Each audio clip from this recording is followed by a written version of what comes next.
अमूमन हम इस सीरीज़ में नई गाड़ी और कुछ पुरानी गाड़ी जो अभी सड़कों पे चलती है इसके हवाले से हम रिव्यू करते हैं, आपको इन्फॉर्मेशन और मालूमात देते हैं।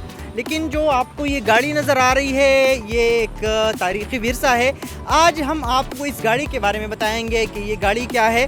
तो असल में ये गाड़ी जो है तकरीबन 75 साल से ज़ायद इनका हो गया है कि ये बरतानवी दौर में, ब्रिटिश दौर में ये ज़िला खैबर पख्तूनख्वा के ज़िला एबटाबाद में वहाँ के जो महकमा सेहत है उसके ज़ेर इस्तेमाल रही है। वहाँ पे ये गाड़ी एज़ ए एम्बुलेंस के तौर पर इस्तेमाल हुई है। 1950 तक ये ज़ेर इस्तेमाल रही है। इसके बाद ये गाड़ी वहाँ पे खड़ी थी ख़राब हालत की वजह से।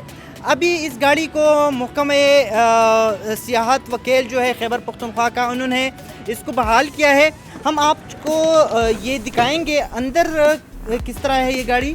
तो कैमरा अगर आपको दिखा सके तो गाड़ी में वही अच्छा, ये अमेरिकी कंपनी डॉज जो एक गाड़ियों की कंपनी है और ज़्यादातर इनका तजुर्बा इसी एम्बुलेंस जो मूवेबल एम्बुलेंस है उनका ये तजुर्बा है, उन्होंने ये गाड़ी बनाई है। तो गाड़ी में अमूमन वही जो स्टीयरिंग आपको नज़र आ रहा है ये मैनुअल गाड़ी है, साथ में जो एक्सीलेटर, ब्रेक और जो क्लच है वो भी आपको नज़र आ रहा है। साथ में जो आम गाड़ियों में जिस तरह होता है स्पीड मीटर है, साथ में जो हीट वाला एक आपको एक स्क्रीन भी नज़र आ रहा है।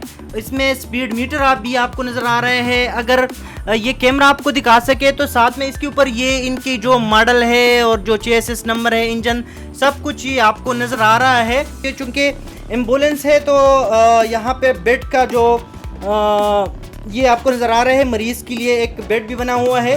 ये फर्स्ट एड का एक वो है बॉक्स है जिसपे फर्स्ट एड के लिए जो एम्बुलेंस में सामान रखे जाते हैं, जो पटिया वगैरह और जो चीज़ें रखी जाती है फर्स्ट एड में जो इस्तेमाल होते हैं वो यहाँ पे मौजूद है। जो पुराना इनका एक तस्वीर भी हम आपको दिखाएंगे, उसी तस्वीर में अभी तक बिल्कुल खस्ता हालत में है। तो साथ में ये जितने भी ये कुछ सामान के लिए जो ड्राइवर अपने इस्तेमाल के लिए रख देते हैं वो सामान है। ये एक खाना इनका बना हुआ है।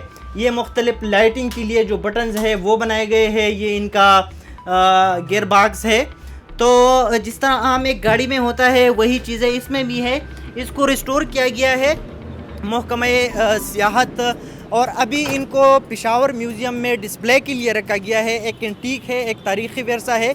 आपको ये भी बताते चले कि बाहर से किस तरह लग रहा है। तो बिल्कुल इनका रेस्टोरेशन बिल्कुल ठीक ठाक किया गया है। इनका पेंटिंग वगैरह भी बिल्कुल ठीक हुआ है इनका। साथ में इनके ऊपर आपको नज़र आ रहा है वो जो मेडिसन वाला एक निशान भी है, क्रॉस वाला। साथ में एम्बुलेंस भी रखा गया है। इनकी लाइटिंग अगर आप देखें, ये हेडलाइट्स है, साथ में जो डिम लाइट है वो भी है। हॉर्न भी आपको नज़र आ रहा है। जिस तरह एक आम गाड़ी में होता है उसी तरह है, लेकिन इसको अभी अपनी असली हालत में रिस्टोर किया गया है। टायर्स भी नहीं लगाए गए हैं। इसी गाड़ी के हवाले से हम मज़ीद मालूमात हासिल करेंगे। हमारे पास पेशावर म्यूज़ियम के असिस्टेंट डायरेक्टर और मुहक्किक बख्त मोहम्मद साहब मौजूद है। मोहम्मद साहब, इस गाड़ी के बारे में बताइए, कहाँ से आपको ये मिली है और ये कहाँ पे थी अभी तक, कितनी पुरानी है ये गाड़ी ब्रिटिश पीरियड में 1943 में बनी है और ये एबटाबाद में एक सफरी जो एक एम्बुलेंस के तौर पे यूज़ होती रही है। फिर वहाँ से हेल्थ डिपार्टमेंट ने इस गाड़ी को शिफ्ट किया Peshawar. Directorate of archaeology and museum ने डॉक्टर समद साहब की कोशिशों से ये गाड़ी हेल्थ डिपार्टमेंट से डायरेक्टरेट ऑफ आर्कियोलॉजी को ट्रांसफ़र हुई और directorate of archaeology and museum ने इसकी मरम्मत करके इसको रिस्टोर करके और अभी वर्किंग कंडीशन में लाके अभी जो है ना ये हमने डायरेक्टरेट ने रिस्टोर किया। और अभी हम इस गाड़ी को फ़िलहाल गोरगटरी आर्कियोलॉजिकल कम्प्लेक्स जो हमारे डिपार्टमेंट की एक साइट है वहाँ पे रखेंगे और डिस्प्ले करेंगे और आवाम के देखने के लिए। अच्छा मोहम्मद साहब, इसकी ज़रूरत क्यों पेश आई कि आपने ये गाड़ी बहाल की, रिस्टोर की है? क्योंकि एक ज़बरदस्त एंटीक्विटी है हमारे सूबे की और डायरेक्टरेट ऑफ आर्कियोलॉजी की ये मतलब रिस्पांसिबिलिटी है जितनी भी सूबे की जितने भी हेरिटेज है, कल्चरल हेरिटेज है, कल्चरल एसेट है कि उसको रिस्टोर करे, उसको प्रोटेक्ट करे और उसको डेवलप करें।